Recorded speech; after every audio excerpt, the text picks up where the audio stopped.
शेवटच्या क्षणापर्यंत लढत चालू आहे, अतिशय सुंदर। एक 3 महिन्यापूर्वी आपण बैलाची मुलाखत घेतली होती सर्जेची, ज्यावेळी बापूंनी इथं आणला होता। बापू काय सांगशील, 3 महिन्यापूर्वीचा कालावधी काय होता आणि आताचा कालावधी काय, एक प्रेक्षकांना सांगा सगळ्यांना। पळताना आपला पण बैल 2 वाहिंद केसरी, आपण लखनपूर पळताना आपला बैल कुठेतरी कमी पडला असं काय वाटलं होतं का, जाणवलं होतं काय मैदानात गेला त्यावेळी तुमची मुलाखत घ्यायला कोणी आलं होतं का? नाही, बैल मागितली मी बैलाला पण नाही दिली कोणी। मग आपल्या घडवणूक करताय ते सगळ्यांना सांगून द्या की जी गरिबांची बैल आहेत त्यांना पण तशा प्रकारचे घडवणूक होऊन द्या, त्यांना पण वरती नाव कमवू दे। 25 बैल आणली, कोणी 12 आणली, एकच आणायचा पण रेसचा गोड आणायचा। मित्रांनो, या व्हिडिओला लाईक करा व संग्राम पाटील शर्यतप्रेमी या चॅनलला सबस्क्राईब करा आणि ऑल या बटनावरती क्लिक करून सर्वात पहिल्यांदा व्हिडिओ तुम्ही पहा आणि जास्तीत जास्त तुमच्या मित्रांनाही पाठवा। मित्रांनो नमस्कार, आपण सर्वजण जो बैल बघतोय, परवाचे मैदान झालं श्रीनाथ केसरी फॉर्च्युनरचा 1 नंबरचा मानकरी करण कराळे आणि बापू आंबेकर यांचा सर्जा संपूर्ण महाराष्ट्राला वेड लावून दिलं। मूर्ती लहान पण कीर्तिमान अशा पद्धतीचा बैल आपण बघू शकतोय सगळेजण। बैलाची घडवणूक आणि जोपासना काय असत्या ते आपण आज या व्हिडिओच्या माध्यमातून बघूया। आपल्या बरोबर बापू पण आहेत, करण पण आहे। जर तुम्ही बघितलं तर बैलाची शरीर यष्टी पण एकदम जबरदस्त आणि एकदम चांगले आहे। 3 महिन्यापूर्वी आपण बैलाची मुलाखत घेतली होती, ज्यावेळी बैल हिंगोलीवरून इकडे आला होता आपल्याकडे पाहायला, त्यांनी आणला होता त्यावेळेसच बैल डबल हिंद केसरी होता। पण परवा लखन बरोबर पळताना दिसला आणि संपूर्ण महाराष्ट्रात एक त्याचं चांगलं नाव झालं, फॉर्च्युनर मिळाली। आपण बघूया की काय कालावधी होता आणि कशा पद्धतीचा पायरा जुळला आणि एवढ्या मोठ्या पद्धतीचं रकमेचं जे पण फॉर्च्युनरचं मैदान होतं त्याचा नंबर कसा केला त्या व्हिडिओच्या माध्यमातून बघूया आपण। केला आणि आज ते या ठिकाणी सथ्यामध्ये उतरतय। गेल्या वर्षी रणजित सुटला फायनलचा फेरा सुटला, लढत चालली, कोण होतंय फॉर्च्युनरचा मालक, 2 ला थार आहे, लढत शेवटच्या क्षणापर्यंत लढत चालू आहे, अतिशय सुंदर।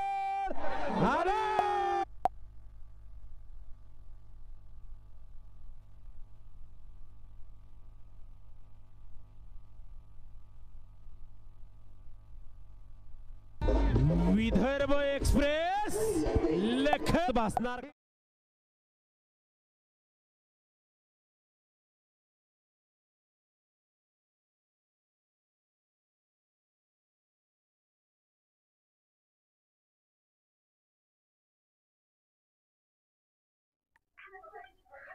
मित्रांनो नमस्कार, सर्वजण आपण बघतोय की आपल्या पाठीमागे दिसतोय सर्जा, आपल्या बरोबर बापू आहेत, करण पण आहे। आपण बघितलं की जे आता परवाचं मैदान झालं एक जबरदस्त श्रीनाथ केसरीचं फॉर्च्युनरचा मानकरी झाला। एक 3 महिन्यापूर्वी आपण बैलाची मुलाखत घेतली होती सर्जेची, ज्यावेळी बापूंनी इथं आणला होता। बापू काय सांगशील, 3 महिन्यापूर्वीचा कालावधी काय होता आणि आताचा कालावधी काय, एक प्रेक्षकांना सांगा सगळ्यांना। 3 महिन्यापूर्वी तुम्ही माझी मुलाखत घेतली, त्याच्यानंतर भरपूर फरक पडला, बैल उजेडात आला आणि त्याच्यामुळे बैलाचा पायरा वगैरे चांगला झाला। आणि दुसरी गोष्ट चंद्रार दादांचं मनापासून परत मी दादांचं आभार व्यक्त करीन, कारण दादांनी गोरगरिबांच्या आदत दुशाचं मैदान घेऊन जे आता ओपनचं मैदान असतं तर ह्या बैलाला चान्स नसता मिळाला। अगदी बरोबर, एवढी मोठी बैल मिळाली नसती। ह्याच्या मागे सगळ्यात मोठा वाटा असं तर चंद्रार दादांचा आहे, त्यांनी खूप चांगला निर्णय घेतला आणि आदत दुशाचं मैदान घेतलं। बरोबर, आणि त्याच्यामुळे बैलाला चान्स पण मिळाला आणि नंबर पण झाला। हो, नंबर। बापू काय सांगशील, 3 महिन्यापूर्वी ज्यावेळी इथं आलो होतो त्यावेळी करण पण होता आपल्या बरोबर, बैल त्यावेळी आपला डबल हिंद केसरी होता, विदर्भ केसरी पण होता। मग त्यावेळीची परिस्थिती आणि आताची परिस्थिती काय सांगशील? नाही, आता तर काय एवढ्या मोठ्या मैदानात 1 नंबर केलाय म्हणल्यावर चर्चा वेगळीच आहे बैलाची। आणि बैलाने आमचं पण करणचं माझं नाव मोठं केलं। बैलालाच ज्यावेळेस पहिल्यांदा अर्जुन आला होता त्यावेळेस अर्जुननी पण असंच नाव केलं होतं आणि आता ह्या बैलांनी खूप नाव केलं मोठं, जबरदस्त, अर्जुनपेक्षा पण मोठं नाव केलं यांनी। बापू सांगायचं जर एक झालं का नाही तर म्हणजे कारण मला मोठेपणा बापूंचा ह्या गोष्टीचा वाटतं की आज एवढ्या लांब तुम्ही येताय आणि प्रत्येक माणसाला घरातलं सदस्य म्हणून तुम्ही चांगलं जपताय, काय सांगशील करण मग ह्याच्याबद्दल, बापूंच्याबद्दल 4 शब्द? बापूचं सांगण्याबद्दल सांगायचं गेलं तर एक आमच्या भागात बघा बैलगाडी क्षेत्र सातारा भागातलं किंवा 10 छकडी जर नाव घेता आलं सर्वात आधी नाव येणार म्हणजे बापूसाहेब आंबेकर. त्यांना सर्वात जास्त मानतो. दुसरं पण नाव आहे पण सर्वात जास्त मानणार म्हणजे बापूसाहेब आंबेकर वडके. मग का बापूसनीच का जास्त दुसऱ्या माणसांना का नाही? व्यक्तिमत्व आणि स्वभाव असतो ना, स्वभाव तेव्हाच माणसाला कळून जातो बघा. माणसाचा स्वभाव एक सर्वांना जवळ धरून प्रेमळ स्वभाव असं व्यक्तिमत्व आहे बापूंचं. ते सर्वांना कळून जातं, त्यामुळे सर्व जिंकतं. आणि आज काय फॉर्च्युनरच्या मैदानाला ज्यावेळी आलो की एक मैदानच्या अगोदर 2 दिवस मी मित्रांनो इथं आलो होतो, बापूंना भेटलो होतो. त्यावेळी बापूंना म्हटलं होतं की बापू आपण मुलाखत घ्यायची का? तर बापू म्हटलं नाही आपण त्या दिवशीच तर मला दिसेल जे काय असेल ते. त्याच्याबद्दल काय सांगशील की इथं मुलं ज्यावेळी आला तुम्ही 4-5 दिवसापूर्वी, तसं वाटलं होतं का की म्हणजे फॉर्च्युनर आपण घेऊन जायला म्हणून? फॉर्च्युनर नाही, गाडी पाळणार हे माहिती होतं 100%. फक्त 1 नंबर करेन का नाही याची गॅरंटी कोणच नाही देऊ शकत आधी. पण सेमी पळाल्याच्या नंतर पण तसे नियमाने पब्लिकची सगळ्या चर्चा होती की आमच्या भगिनी उर्मिलाताई माणिकशेठ गायकवाड त्यांच्या गाडीचा 1 नंबर व्हावा, अख्ख्या पब्लिकचं म्हणणं होतं. आणि आमचं स्वतः सुद्धा म्हणणं होतं, कारण ते पण बैल आमच्या घरातलाच. बर, त्या गाडीचा 1 नंबर, पण थोडीशी लॉबी झाल्यामुळं ते गाडीचं हे झालं.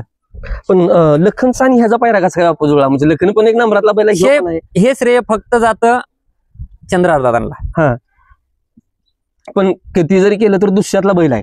आता दुसऱ्यातले महाराष्ट्रात किती बैल आहेत? ओपनचं मैदान जर असतं तर ह्या बैलाला किती पण पळून अंधारातच राहिला असता. नाही, पण मला हे विचारायचं आहे की आता ह्यो दुस्सा आहे, दुसऱ्यामध्ये पण महाराष्ट्रातले बैल आहे ते, पण ह्योच बैल कसा काय त्यांनी निवडला? नाही ते त्यांचा फेरा वगैरे काढून बघितला आमच्या भागात. मनोहर शेटनी या गाडीचा फेरा काढला 10-15 दिवसापूर्वी, पण कुणाला व्हिडिओ दाखवली नाही कोणी. आम्ही गुपित ठेवला होता पायरा. म्हणजे ज्यावेळी व्हिडिओ काढला त्यावेळेस काल होतं त्यांना की म्हणजे काहीतरी करू शकतो 100%. फेरा काढल्या त्या दिवशी पायरा फिक्स झाला, एक 10-12 दिवस आधी. काय सांगशील, कारण लखन बद्दल काय सांगतील 4 शब्द? लखन बद्दल बोलण्याचं तर लखन आमच्या शंकरपडात पण 1 नंबरला आणि 3 फेऱ्यात पण सध्या टॉपला पळतो बैल. पण पळाला होता. आमची खूप इच्छा होती त्या बैलात पळायची, झालं. पण असं वाटलं होतं का म्हणजे लखन बरोबर पळताना आपला पण बैल 2 हिंद केसरी, पण लखन बरोबर पळताना आपला बैल कुठेतरी कमी पडला असं काय वाटलं होतं का? जाणवलं होतं काय? नाही एवढे तर नाही, कारण आपला बैल पण पळतो. कारण ते सतत आम्ही 1 नंबर मध्येच पळतो आमच्या भागात. थोडंफार तर होणारच, कारण तो बैल खूप जास्त स्पीड देतो लखनला. आज हिंगोलीवरून तुम्ही इकडे येत आहे, साधारण किती किलोमीटरचा प्रवास आहे? 450 ते 500 किलोमीटरचा प्रवास आहे. एवढा किलोमीटरचा प्रवास करून येऊन पण बैल फ्रेश कसा काय राहिला? नाही, आम्ही बघा मैदानाच्या आधी 6 दिवस आधी चालतो. 13 तारखेला नंतर 6 दिवस बैलाला आराम. दुसरे एक मित्रांनो, मी मुद्दाम एक प्रश्न विचारते ह्याच्यात की कारण मला एक सांगा की ज्यावेळी तुम्ही मैदानात गेला त्यावेळी तुमची मुलाखत घ्यायला कोणी आलं होतं का? नाही, म्हणजे कोणाला जाणवलं होतं का हे असं काय घडेल? कोणाला माहित पण नव्हतं. बैल आहे हा नंदी, हा सर्जा आहे. म्हणजे ज्यावेळी दुसरी कोणी मुलाखत घेतली असेल, पायरा सांगितलं असेल की लखनचा पायरा सर्जा बरोबर आहे, त्यावेळी असं काय तुम्हाला जाणवलं होतं किंवा कोणी विचारलं होतं की सर्जा कुठला आहे म्हणून? असं ते बघा, जेव्हा फायनल झालं तेव्हा सर्जा माहित झाला सगळ्यांना. माहिती नव्हतं. मला दुसरं एक सांगा तुम्ही की आनंदाच्या क्षणाला सगळे असते ती, पण दुःखाच्या क्षणाला कोण नसते, काय सांगितलं तुम्ही सगळ्यांना? ही तर बघा जगाची रीतच आहे, हे कुणाला सांगायचं काही कामच नाही. आनंदाच्या क्षणात तर सगळेच राहतात, पण दुःखाच्या वेळी पण पाहिजे माणसाने. आता बापू आंबेकर मागे पण आम्ही होतो, आम्हाला समजा 2-4 गुलाब झाले, पण मग दात लावल्यामुळे आमचा थोडा 20-19 कमी झाला. बापूंनी आम्हाला खूप साथ दिली आणि थोडा बैलाला गॅप 2-3 महिन्यानंतर आलो. बापूंच्या नियोजन केलं. म्हणजे फॉर्च्युनरचं सगळं श्रेय थोडक्यात बापूंना जाते म्हणा गेलं तर. तसं काय झालं म्हणजे मैदान झाल्यानंतर काही एक मागणी वगैरे तर 100% झाली असणार आहे, काही विक्रमी मागणी वगैरे काय झाली का? द्यायचं ना आपल्याला माहित आहे मला, पण मागणी झाली? बैल द्यायचा का विचारतात, पण बैल द्यायचाच नाही. आमचं रात्रीच बोलणं झालं, काल रात्री, की बैलाने एवढं मोठं नाव केलंय, आता काय बैल विकायची गरज नाही म्हणलं. नाही, पण बापू ह्यो प्रश्न तुम्हाला मुद्दाम विचारते. पाठीमागच्या वेळी ज्यावेळी आपली मुलाखत झालेली त्यावेळी तुम्ही मला सांगितलं की बैलाला जर विक्रमी किंमत आली तर आपण बैल दिला पाहिजे, आणि त्याच्यात आपलं जे पण कुठली घरची परिस्थिती असेल किंवा इतर काही जे असतील. कारण काय झालं की मागल्या एक 3-4 महिन्यापूर्वी ह्यांच्या भागात पावसाचं प्रमाण वगैरे जास्त होतं, त्यामुळे भरपूर लोकांचं नुकसान पण झालं. नाही झालं ना. त्याच्या दृष्टिकोनातून तुम्ही काय सांगशील? आता तर काय बैलाचा विचार नाही करंचा, परकरांचे काका आहेत साईनाथ कराळे पाटील, त्यांच्या हातात असते सगळं. बैल द्यायचा, विकायचा, कुलं पळवायचा, किती दिवस पळवायचा, मग त्यांना विचारून सांगेन. करण तरी काही साधारण काही मागणी वगैरे बापू काय झाली एक अंदाजे? नाही, माझ्याजवळ 1-2 जणांचं मागणी आहे 25 लाखाच्या पुढे त्याला, पण विकायचंच नाही म्हणलंय मी. त्याच्यातून बरोबर आहे. आणि दुसरं मला एक बापू सांगा की आपण ज्यावेळी पहिली मुलाखत घेतली होती त्यावेळी म्हणजे भागातल्या बैलांना एक दरवर्षी तुम्ही काम करताय की आपल्या भागातली जी बैल असतील त्या भागातले चांगले बैल घेऊन येऊन आपल्या भागातल्या बैलासनी वर काढण्यासाठी शो बैल ज्यावेळी आला होता त्यावेळी काय वाटत होते की म्हणजे आपल्या इकडे येऊन फॉर्च्युनरचं मैदान वगैरे होईल किंवा नाही होईल हे जे काय जाणवणूक झाली नव्हती? पाठीमागं पण ज्यावेळेस एक 5-6 मैदान पळाला बैल, पण 2-3 जणांना बैल मागितली मी बैलाला, पण नाही दिली कोणी. मग आपल्या घरच्याच बैला बरोबर पळावला त्यांनी. 2-4 1 नंबर पण आहे त्याचा, म्हणजे आपल्या छोट्या पिस्टन बरोबर. पण ही जी मोठी 1 नंबर मध्ये पळतात बैल समजा, तर त्यांनी नाही ना दिला बैल. कुणीच नाही दिला. त्यांच्यासाठी एक संदेश सांगा बापू काहीतरी, कारण मी तुमचं कायम बघत असतो, तुमचा अभ्यास असा असतोय की वातावरण कुठलं करायचं नाही, पण ज्यावेळी घडेल त्यावेळी वातावरण मात्र एकदम तुंब असते. काय सांगशील तुम्ही सगळ्यांच्यासाठी? नाही, मोठ्या बैलावाल्यांनी थोडासा बारक्या बैलांचा विचार केला पाहिजे असं मला वाटतं. आणि का करायचं तर तेव्हा समजा मैदानात बघितलेलं असतं सगळ्यांनी मोठ्या बैलावाल्यांनी कुठलं पळते, पण माणसं बी थोडी ज्याच्या त्याच्या हवेत असतात. आमचाच लय पळतोय, मग आता ते दुसऱ्यांच्याकडे बघायला वेळ तर पाहिजे त्यांना, वासरांच्याकडे कोणाचं किती पळतंय. पण आता काय बापू सांगशील तुम्ही ह्याच्यातून की त्यावेळी आपण मागितल्याला बैलाला कोण दिलं नसेल, पण त्यांचं तुम्हाला कालपासून लय फोन येऊन गेला असतील, म्हणजे विचारलं पण असेल की बापू 2 दिवसात नाही आला कोणाचाच एवढ्या. फक्त बैल विकायचं आहे का एवढंच 1-2-4 फोन झाल्यात. बिऱ्याला नाही आला काय बैल येईल परत. काय आपलं माझ्या शब्दाच्या पुढे नसतोय कारण, पण गोरगरिबांच्या बैलात हा बैल नाही विकला करणनी 100% पळणार छोटे ह्याच्यापेक्षा छोट्या पायऱ्यात आणि चांगलं नाव करणार त्याच्यातून. आणि दुसरी गोष्ट म्हणजे कारण तुला एक विचारतोय की फॉर्च्युनर मिळाल्यानंतर आजचा आनंद काय सांगशील? गरीबाच्या घरी समजा गरीब म्हणलं तर सर्वसामान्य विचार पण करत नाही समजा फॉर्च्युनर गाडीचा, आणि ती गाडी आमच्या बैलांवरून ते म्हणजे आनंद वेगळाच आहे, ते शब्द सांगू शकत नाही. आणि काय आज फॉर्च्युनर मिळाले तर काय फॉर्च्युनरचं काय असं ठरलं की म्हणजे लखनला वगैरे द्यायचे का आपण ठेवायचे वगैरे काय, असं काय वाटतंय? नाही, असं काहीच बोलणं नाही झालं. बावनचं पण लय मन मोकळंय, पण ते आता ज्यावेळेस फॉर्च्युनर मिळेल आधी त्याच्यानंतर भाऊ जर म्हणले मला न्यायची तर देऊन टाकायची बावनला, नाही म्हणले तर कारण नेईन. दुसरी गोष्ट म्हणजे बापू की कित्येक माणसांचं स्वप्न असतंय किंवा माणसांची एक इच्छा पण असते की म्हणजे मुंबई सारख्या शहरात जावावी आणि तिथं मंत्रालयात तुम्ही जाणार, मंत्रालयात जाऊन तुम्ही बक्षीस घेणार आहे. म्हणजे हा महाराष्ट्राला हेवा वाटण्यासारखी एक गोष्ट आहे की बैलगाडी क्षेत्रातली ही प्रथम गोष्ट आहे की मैदान पण एवढं जबरदस्त लय मोठं, आणि तुम्हाला जी बक्षीस वितरण समारंभ होणार आहे तो त्याच्यापेक्षा मोठा. काय सांगशील तुम्ही? तसलं मैदान परत चंद्रादा सोडून मला नाही वाटत दुसरं कोणी घेईन.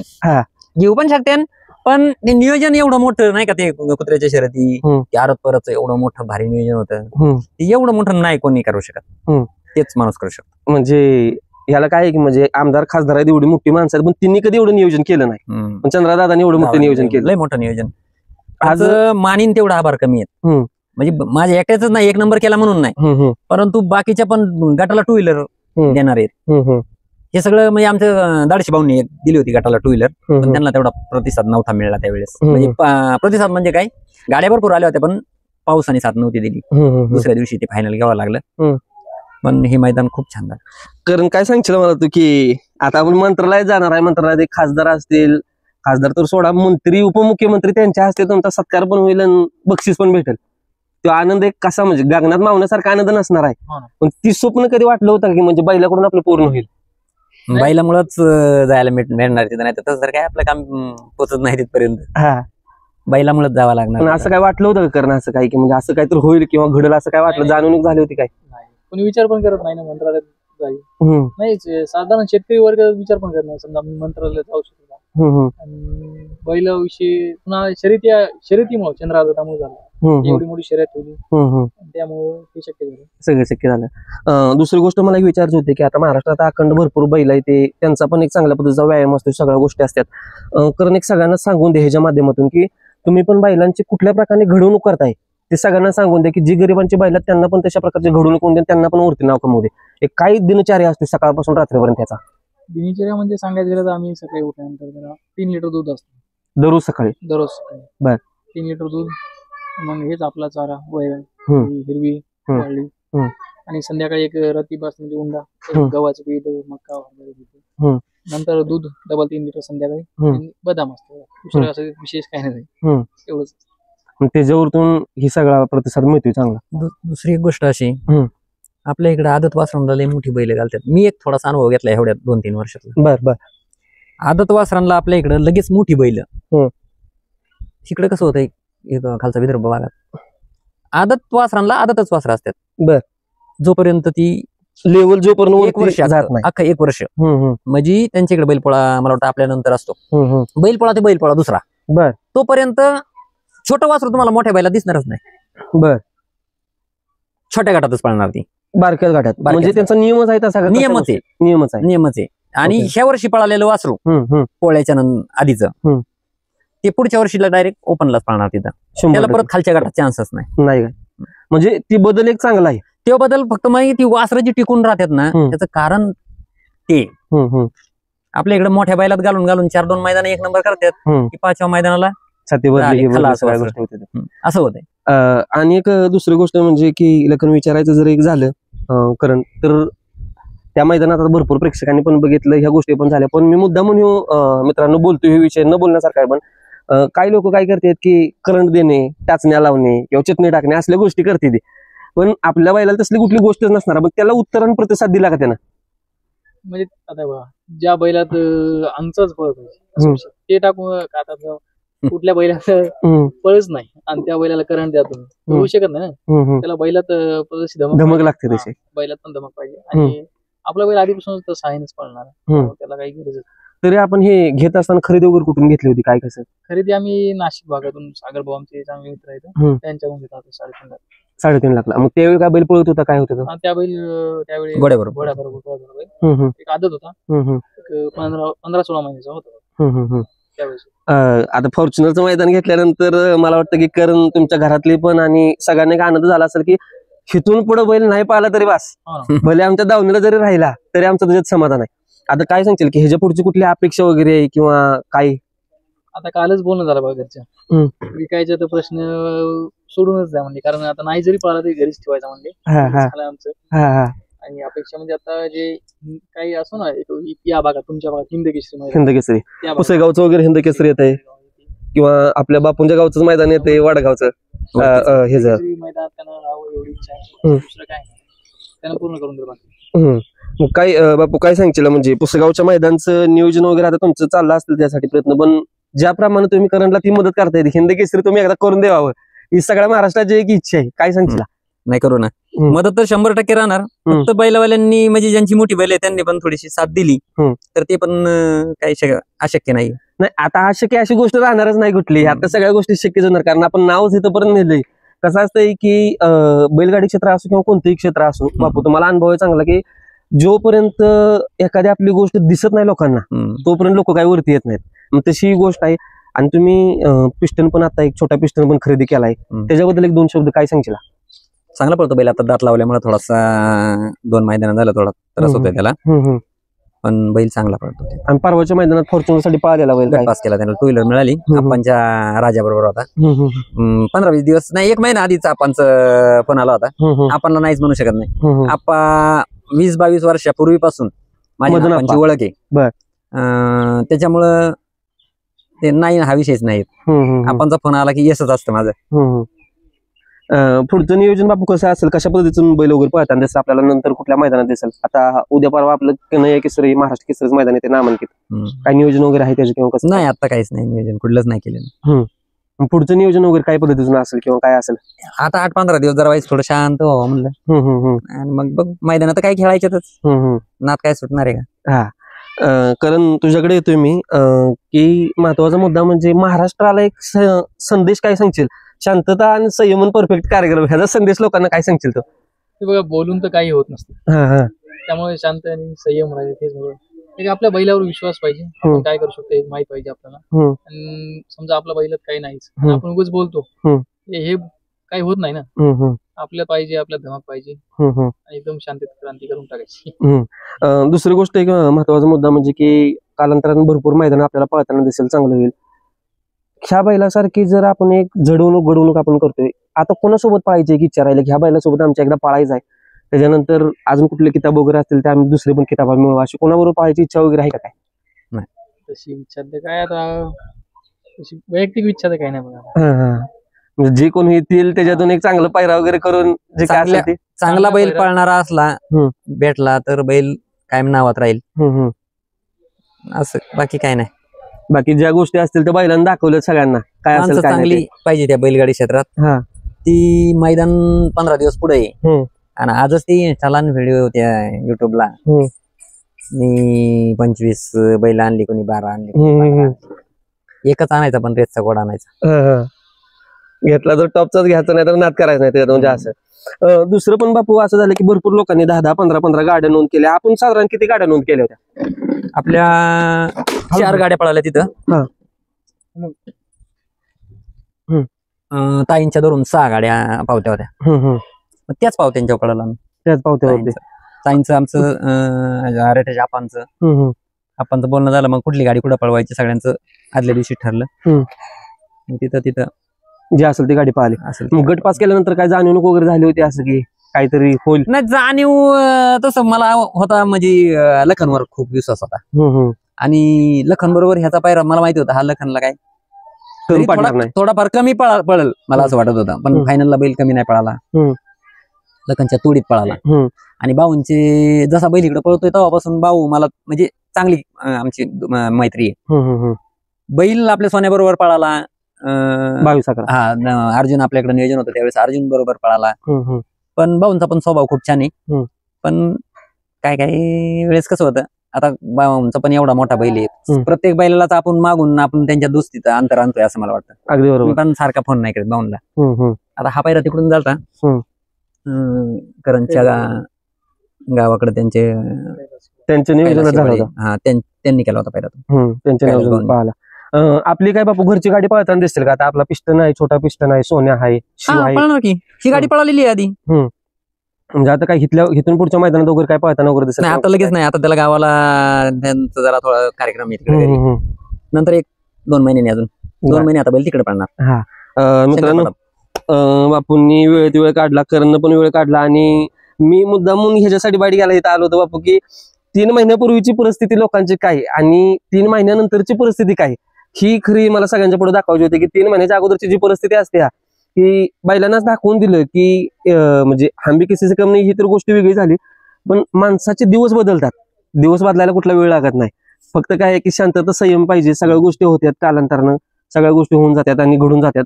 वेळ काढला बापूंनी, आपल्याला एक चांगला वेळ दिला आणि मुलाखतीच्या माध्यमातून तुम्ही बघितलं की गरिबांच्या घरी लक्ष्मी गेली का तर गेली आणि फॉर्च्युनर त्यांना मिळाली. भले फॉर्च्युनरचा त्यांनी नाही वापर केला, दुसऱ्याला जर दिली लखनला वगैरे तर त्यांचं एक समाधान झाले आणि घरच्यांचं पण इथपर्यंत समाधान झाले की आमचा बैल इथून पुढे नाही पाहिला तरी चालेल, पण जरी राहिला तर त्यांना आम्हाला तेवढं कमवून दिले.